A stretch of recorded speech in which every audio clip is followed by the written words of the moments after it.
అన్న నమస్తే అన్న. నమస్తే అన్న. ఎట్లుందన్న రేవంత్ రెడ్డి ప్రభుత్వ పరిపాలన ఏ విధంగా ఉంది? ఓకే అన్న, 50% బాగానే ఉంది ఇప్పటివరకైతే. అన్న వచ్చి 1 year సంవత్సరం అవుతుంది, బాగానే ఉంది అన్న ఇప్పటికైతే.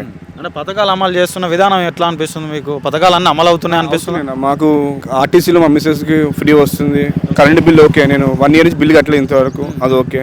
ఇంకా 2500 ఇస్తాను త్వరలో, బడ్జెట్ లేదని చెప్పారు, అది ఓకే అవుతుంది అనుకుంటున్నాను త్వరలో. అంటే 500కే గ్యాస్ ఇస్తున్నామని చెప్పేసి వీళ్ళు చెప్తా ఉన్నారు కాంగ్రెస్ వాళ్ళు, కానీ 500కి ఇస్తలేరు అని చెప్పేసి బయట అంటారు. నాకు పడినాయి అన్న, 1 year నుంచి పడ్డాయి, తీసుకున్నాను నేను. నా హెచ్పి గ్యాస్ పడింది, నేను బలానగర్లో ఉంటాను, నేను వచ్చింది ఓకే అన్న, గ్యాస్ పడుతుంది డబ్బులు.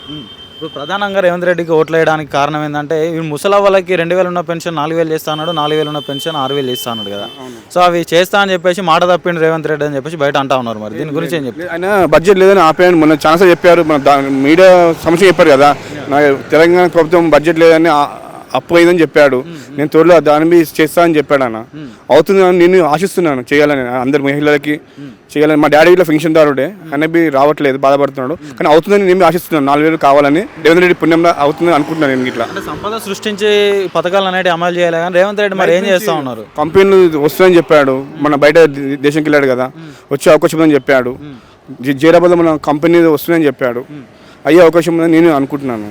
అంటే మనం ఈరోజు చూసుకున్నట్టయితే మంత్రివర్గ విస్తరణ చేస్తూ ఉన్నారు ఈ మధ్య, ఈ త్వరలో అని చెప్పేసి అంటా ఉన్నారు కదా. మంత్రివర్గంలో ఎవరికి చోటు ఇస్తే బాగుంటుందని మీరు అనుకుంటారు? మహిళా తరఫు నుంచి విజయశాంతి నేను అనుకుంటున్నాను. అంటే ఆమె సీనియర్ దాంట్లో ఇంతకుముందు చేశారు కాంగ్రెస్ పార్టీ నుంచి. తెలంగాణ ప్రభుత్వం ఇంతకుముందు ఇచ్చారో తెలియదు, ఎంపీ పదవి ఇస్తాను మెదక్లో ఆమె సిటీలోనే బాధపడింది కొన్ని రోజులు, అక్కడే తిరిగింది. లాస్ట్కి వస్తే మళ్ళీ కాంగ్రెస్ చేరారు. ఆమెకు ఇస్తే హోమ్ మినిస్టర్గా ఇస్తే అవకాశం బాగుంటుంది అనుకుంటున్నాను. అంటే ఎమ్మెల్సీగా విజయశాంతికి ఎందుకు ఇవ్వాలని మీరు అనుకుంటా ఉన్నారు? అంటే పార్టీలు మారే విజయశాంతికి మంత్రివర్గంలో చోటు అవసరమా? అంటే ఆమె సీనియర్ పర్సన్ కదన్న, మహిళలకి ఏమైనా చేస్తే ఉపయోగం ఉంటుందని విజయశాంతి తరపున. మహిళ హోమ్ మినిస్టర్ ఎవరు లేరు మన దగ్గర ఇంతవరకు, తెలంగాణ లేరు ప్రస్తుతం. నాయన నర్సిరెడ్డి చేస్తున్నాడు, మన రోజు ముస్లిం అతను చేస్తారు. మహిళలు ఇస్తే వాళ్ళకి సేఫ్టీ ఉంటుందని నేను ఆశిస్తున్నాను. అంటే మంత్రివర్గంలో ముగ్గురికి చోటు ఇస్తారని చెప్పేసి వార్తలు వినిపిస్తా ఉన్నాయి. మరి ముగ్గురిలో ఎవరికి వస్తే బాగుంటుందని నువ్వు అనుకుంటా ఉన్నావు? ముగ్గురు అంటే నాకు మహిళల తరఫు నుంచి ఆమెకి ఇవ్వాలని కోరుకుంటున్నాను నేను, విజయశాంతి గారికి. అది మాకు ఐడియా లేదన్న, ఎవరు వాళ్ళు నేను తెలియదు నాకు. ఊర్లలో ఎట్లా అనుకుంటున్నారన్న మరి ఈ రేవంత్ రెడ్డి పాలన గురించి? రైతులు అయితే నిస్సహాయంగా ఉన్నారని చెప్పేసి మనకు కనిపిస్తూ ఉన్నది. రైతు బంద్ వేస్తాను, రైతు బంద్ వేస్తలేడు, రుణమాఫీ కూడా సగం జరిగిందని చెప్పేసి అంటా ఉన్నారు. 50% అయిందన్న. నేను వెళ్ళాను మన జైరాబాద్కి, మా చుట్టాలు పెళ్ళికి వెళ్తే అక్కడ టాక్ వెళ్ళింది 50%కి అయ్యిందని చెప్పారన్న. నాకు 50% అయిందన్నారు, త్వరలో అవి చేస్తానని అంటున్నారు. 2 లక్షల వరకు అయితే అయిందని, మాఫీ అయింది, 1 లక్ష వరకు అయిందని చెప్పారు. ఇంకా త్వరలో చేస్తామని అన్నారని చెప్పారు. మన జైరాబాద్ బ్రిడ్జ్ ఓపెనింగ్ వెళ్తే నేను చూశాను అక్కడ పర్సన్ని, చెప్పారు, మీడియా సంస్థ చెప్పారు జైరాబాద్లో. అంటే ఇప్పుడు మూసి ప్రక్షాళన కోసం 1,50,000 కోట్లు ఖర్చు పెడతామని చెప్పేసి రేవంత్ రెడ్డి అంటా ఉన్నారు. అది సాధ్యమే అంటావా? లేదు, అది కావాలి, 100% అవుతుంది. అయితే వాగులు నిండిపోయి ఇళ్ళు చాలా మంది ఇబ్బంది పడుతున్నారు. ప్రతి వర్షాకాలంలో ఇళ్ళని కొట్టుకుపోతున్నాయి, పబ్లిక్ అనేది రోడ్డు పడుతున్నారు. అందువల్ల అది మూసి చేసేసి కొంచెం డెవలప్ చేయాలని నేను కోరుకుంటున్నాను. అంటే రేవంత్ రెడ్డి మాటలు ఎట్లా ఉన్నాయంటే ఓన్లీ చెప్పుడు వరకే కానీ చేతుల వరకు లేదని చెప్పేసి బయట ప్రజలు అంటా ఉన్నారంట. మరి దీన్ని ఏ విధంగా చూస్తున్నాను? సీఎంని నేను చూశాను, మంచి వ్యక్తి. ఆ కేసీఆర్ ఏమో రఫ్ మాట్లాడతాడు, తాగి మాట్లాడతాడు ఏమో తెలియదు, కానీ ఈయన మొహబ్బుని మాట్లాడుతున్నాడు. ఒకటి రేవంత్ రెడ్డి రఫ్ మారుతున్నాడు, ఫేస్ మారుతున్నాడు. ఆయన ఉంటాడో లేదో తెలియదు, కానీ ఆయన అధిష్టానం ఇస్తేనే సీఎం అయ్యిండు. కానీ ఉన్న రోజులు మంచి చేయాలని అనుకుంటున్నాను నేను. గతంలో కేసీఆర్ ప్రభుత్వ పాలన చూసినావు, ఇప్పుడు రేవంత్ రెడ్డి పాలన చూస్తున్నావు. అంటే గతంలో కేసీఆర్ని పోల్చితే ఇప్పుడు ఎట్లా ఉంది పాలన? తెలంగాణ ప్రభుత్వం రేషన్ కార్డు రాలేదు. మా బాబు 10 ఏళ్ళు అప్లై చేశాను, మా చిన్నవాడు పేరు ఎక్కలేదు, 10 సార్లు దిగాను. ఈ మధ్య పేరు ఎక్కింది, ఇది రచ్చబండ కార్యక్రమం చేశారు, మొన్న మా అబ్బాయి పేరు ఎక్కింది. కేసీఆర్ డబ్బు అప్లై చేశాను, క్యాన్సిల్ అయిపోయింది నాది. అంటే ఇప్పుడు ఇందిరా మిల్ అనేది వచ్చినాయి, అప్లై చేశాను, ఇంత ఓకే కాలేదు. కానీ నేను మాత్రం కేసీఆర్ 10 సంవత్సరాలు పెట్టా, 2016లో పెట్టాను, పార్టీ ఇచ్చినప్పుడు డబ్బు క్యాన్సిల్ అయిపోయింది నాది. నాకు రాలేదు, తెలంగాణ నుంచి ఏ పథకం రాలేదు నాకు. అంటే మళ్ళీ వచ్చేసరి కేసీఆర్ వేస్తారని చెప్పేసి అందరూ అంటా ఉన్నారంట. మరి ఎట్లా చూడొచ్చు? అప్పుడు దేవుడు ఇప్పుడు ఈయన మంచి చేస్తే ఈయననే వస్తాడు. అప్పటికి చెప్పలేము మనం, ఈయన మంచి చేస్తే ఈయన రావచ్చు. నాకైతే నాకు తెలంగాణ ప్రభుత్వం నుంచి ఎటువంటి ఏం రాలేదు, నాకు కేసీఆర్ నుంచి ఏం రాలేదు. నాకైతే ఒక డబుల్ బెడ్రూమ్ 10 సదిరి పెట్టుకొని ఎంఆర్ఎఫ్ కాలు మొక్తాను ఎవరు చేయలేదు. నాకైతే చేసేదేమో వాళ్ళకి, నాకు మాత్రం కేసీఆర్ నుంచి ఎటువంటి ఆదాయం రాలేదు నాకు. అంటే కాంగ్రెస్ ప్రభుత్వం నాకు కరెంట్ బిల్ ఫ్రీ వచ్చింది, గ్యాస్ వచ్చింది, ఇప్పుడు మళ్ళీ మమ్మీ ఆర్టీసీ ఫ్రీ ఇచ్చారు. 3 అయితే ఓకే, నేను నా అందుకున్నాను. నేను మిగతా అయితే తెలీదు.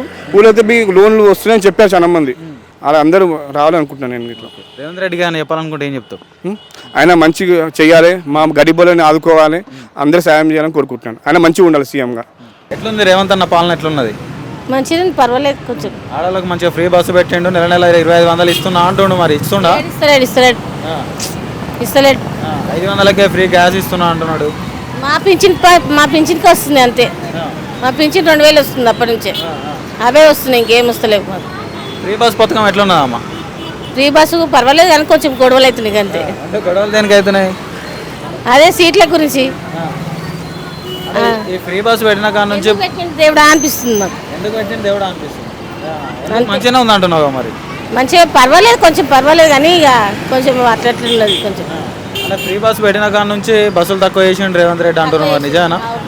తక్కువనే వేసింది, కొంచెం తక్కువ వేసింది కానీ ఇక సీట్లు దొరకవు, మనకు జర ఇబ్బంది ఉంటుంది జర బస్సులకి. ఇక చాలాసేపు కూర్చోవాల్సి వస్తుంది ఇక్కడ. అటు కేసీఆర్ ప్రభుత్వాన్ని చూసినా ఇటు రేవంత్ రెడ్డి ప్రభుత్వాన్ని చూస్తున్నావు కదా, ఎట్లా అనిపిస్తుంది నీకు? కేసీఆర్ పర్వాలేదు కొంచెం. కేసీఆర్ పర్వాలేదు. ఏం చేసిండు కేసీఆర్? కేసీఆర్ కొంచెం పర్వాలేదు, మంచిగా చేసింది కొంచెం. ఏం పని చేస్తావా మనం? నేను డ్యూటీ చేస్తాను. డ్యూటీ చేస్తారా? ఓకే. డ్యూటీకి రానికి పోనీకి అయితే ఫ్రీ బస్ మంచిగా పని చేస్తుంది నీకు. ఫ్రీ బస్ మంచిగా పని చేస్తుంది కదా, ఒకటే పర్వాలేదు. అమ్మ నమస్కారం. నమస్కారము. ఎట్లున్నది రేవంత్ అన్న పాలన? బాగుంది, చాలా బాగుంది. బస్సులు ఫ్రీ, మాకు మంచిగా పోతున్నాము వస్తున్నాము. రేషన్ కూడా ఫ్రీ, మంచిగా 3 నెలల రేషన్ ఇస్తుండు, బాగుంది. కానీ జర సర్వే డౌన్ అయ్యి మాకు లేట్ అవుతుంది, 2-3 గంటలు నిలబడవలసి వస్తుంది. సర్వర్ రాక రేషన్ బియ్యం కూడా లేట్ అవుతుంది అంతే. లేకపోతే 3 నెలల బియ్యము, 1 కిలో చక్కెర వస్తుంది మాకు, పెద్ద కాడు. మేము 5 మంది ఉంటాం, 35 కిలోల బియ్యము. ఇప్పుడు తీసుకున్నామంటే ఏం చేయాలి? పొద్దుగాల నిలబడేసి వచ్చిన, నిన్న నిలబడేసి వచ్చిన 2 గంటలు, ఇవాళ 2 గంటలన్నర. మళ్ళీ ఇళ్ళలో పని చేస్తాను నేను. రేషన్లు ఏమేమి ఇస్తారమ్మా మీకు? మాకు బియ్యము, గోధుమలు, షుగర్ ఇస్తాడు, పప్పులు, సోపులు ఇస్తాడు. ఈయన అవైతే పైసలు కట్టాలి అయ్యా, పైసలు కట్టాలి, అవి తీసుకోవాలి. 1 కిలో చక్కెర వస్తుంది మాకు, 35 కిలోల బియ్యానికి 1 కిలో చక్కెర ఇస్తాడు ఫ్రీ, బాగానే ఉంది. ఇప్పుడు మహిళలకు 2500 ఇస్తా అన్నాడు కదా రేవంత్ రెడ్డి, ఇస్తుండా? ఇస్తలేడు. అత్తుంటే అత్తకి ఇస్తా అన్నాడు, కోడలుంటే ఇస్తా అన్నాడు. ఎవరికి ఇస్తలేడు అయ్యా. అది కేసీఆర్ ఇచ్చిందే ఇప్పటి వరకు మాకు వస్తుంది 2001. అవి బాగా వస్తున్నాయి. రేవంత్ రెడ్డి ఎన్నికలకు ముందు 2000 ఉన్న పెన్షన్ 4000 చేస్తా అన్నాడు, 4000 ఉన్నాయి 6000 చేస్తా అన్నాడు కదా. ఏం లేదు, మాకు బస్సు ఒక్కటి ఫ్రీ వస్తుంది కానీ మాకేం లేదు, పింఛన్ లేదేమో. కళ్యాణ లక్ష్మి అన్నాడు, అదే అన్నాడు, ఇది అన్నాడు, ఒంటరి మహిళలకు ఇస్తా అన్నాడు, 60 ఏళ్ళ అయిన వాళ్ళకి ఇస్తా అన్నాడు. కానీ ఏం లేదు. మళ్ళీ ఏం చేయాలి? మేము ఇళ్ళల్లో పని చేసుకొని బతుకుతాం. కానీ ఇస్తా అంటే జర ఆశ ఉంటుంది కదా మాకు. చెప్పు. ఇందిరామిల్లు వచ్చినాయా మరి? ఇందిరామిల్లు రాలేదు నాన్న మాకైతే. ఇప్పుడు వచ్చిన వాళ్ళకి వచ్చినాయి, రాలేదు. కానీ కేసీఆర్ ఇచ్చిన ఇండ్లు ఉన్నాయి. ఇప్పుడు ఇక దుందిగల బస్ కానీ నిలబడ్డా పోవాలి. ఇప్పుడు ఫ్రీ బస్ పథకం ఎట్లా ఉన్నది మరి? మంచిగా ఉందా? బాగుంది. అవుతున్నాయి అని చెప్పేసి అంటారు కదా మరి. మస్తు అవుతున్నాయి. పొద్దున్న అయితే మేము ఏడికెళ్ళి దుందిగలకెళ్ళి వస్తాం. మస్తు గొడవలు, ఫ్రీ చేసిండేమో కొట్టుకున్నాడు చచ్చుకున్నాడు అని అంటారు. కొట్లాడుకుంటారు అందరూ ఆడవాళ్ళంతా. అదే అయ్యా. అంతే. మళ్ళీ రేవంత్ రెడ్డి వస్తాడని చెప్పి అంటారు మరి ప్రజలు, నిజమేనా? నిజమో అవుతామే ఇక తెలియదు నాన్న మాకైతే. మంచిగా చేస్తున్నాడు రేవంత్ రెడ్డి పాలన. నాకెట్లా ఉందంటే ఇక చెప్తే మళ్ళీ ఇకారం అవుతా అట్లా అని. ఉన్న ముచ్చట చెప్పు నువ్వు, నీకు ఎట్లుంది? కేసీఆర్ ఉన్నప్పుడు అన్న మాకు ఇట్లా పింఛన్ చేసిండు, ఇంత ఇండ్లు చేసిండు, అన్ని విధాలు మాకు మంచిగా ఉండే. ఇప్పుడు చూడు నాన్న ఇట్లా అయిపోతుంది. ఇంకా బస్సులో ఒక్కడు ఫ్రీ పెడితే ఎందుకు? పైసలు పెట్టైనా మేము పోతాం వస్తాం ఎక్కడికంటే అక్కడ. బస్సులో ఒక్కడు ఫ్రీ పెట్టిండు ఆయన ఉచితంగా. గ్యాస్ సిలిండర్ ఇప్పుడు 500 కాదు 1000 రూపాయలు పెట్టి మేము దుందిగల పోయినాం, అక్కడిక్కడ తిరుగుతున్నాము. అదే 1000 రూపాయలకు వచ్చింది మాకు.